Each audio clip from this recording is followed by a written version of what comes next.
All right, class, let's talk about a new topic. Topic is imperialism, 1880s to 1914. Our essential question is, how did imperialism open the world up and foster nationalism in Europe? Old imperialism, so we're talking about the times from about the 1600s to the 1800s. Imperial powers did not control areas in Africa and Asia, but set up trading posts. The people in Europe knew that places in the Spice Islands in Indonesia, or places off the coast of India, or even far east into Japan and China, there was money to be made. There's the bell. There was money to be made, so they had set up trading posts there, but they didn't actually control them. The New World was an exception. Spain controlled Central and South America. Portugal controlled Brazil. England controlled parts of North America. And France controlled Canada. By and far and large, and we've studied a little bit of this before, Spain controlled the majority of that land. Although Portugal, controlling Brazil, you wouldn't think Brazil is that large. Brazil is actually larger than Australia, so it is a vast amount of territory that Portugal was able to control. All right, now new imperialism began in the 1880s and ran right up until the 1914s, early 1900s. Began in Africa. Earlier, actually, in Asia. In the 1800s, Europeans controlled 7% of the world in the 1800s. By 1914, they controlled 84% of the world.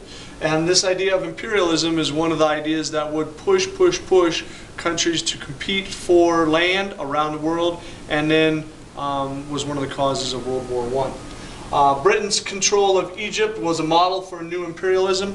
Britain controlled Egypt from the mid-1700s, and their idea of controlling Egypt was first set up by trading, but then from that it went to a governmental control as well.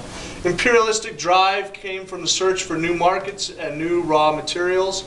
So the imperialistic drive, especially for the spices, was what began in the East, but then for all kinds of raw materials throughout the East and into Africa.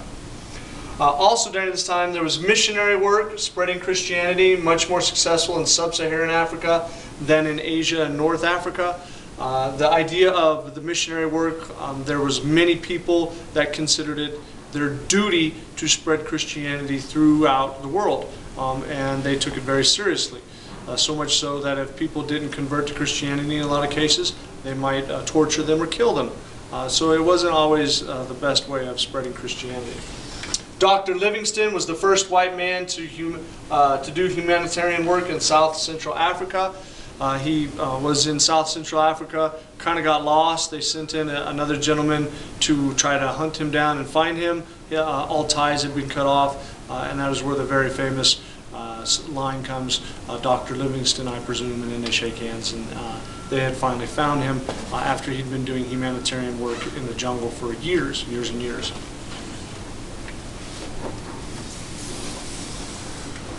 All right, now in this new imperialism, new military and naval bases were set up in Asia and Africa, and these military bases were the beginning of how the imperialistic drive was able to spread, because if you've got an army there, then you can spread your ideas. Tensions started to rise between the haves and the have-nots in Europe. British had quite a bit of land. Late in the game came Italy and Germany, partly due to the fact that they, were not united until the latter half of the 1800s. So the British and the French had a lot more land than the Italians and the Germans, and they fought for it and fought and fought. And once again, one of the ideas for World War I. Now also you had social Darwinism, survival of the fittest. Charles Darwin in the mid-1800s put out his Origin of Species and explained how animals survived in the wilderness, and how they could survive depended on adaptations to the way that they lived. So a person named Herbert Spencer applied this to humans, which ended up being a very racist ideas.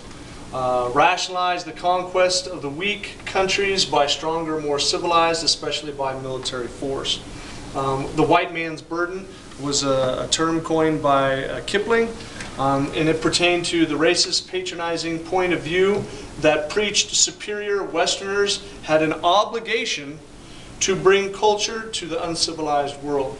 So this idea of social Darwinism really pushed a lot of people in Europe because they felt that they had the right, or they were obligated to take over and control people in Africa, Asia, and around the world. And we'll take a look at this. There's actually a poem called White Man's Burden, and we'll take a look at that as a primary source during this unit. All right, thanks.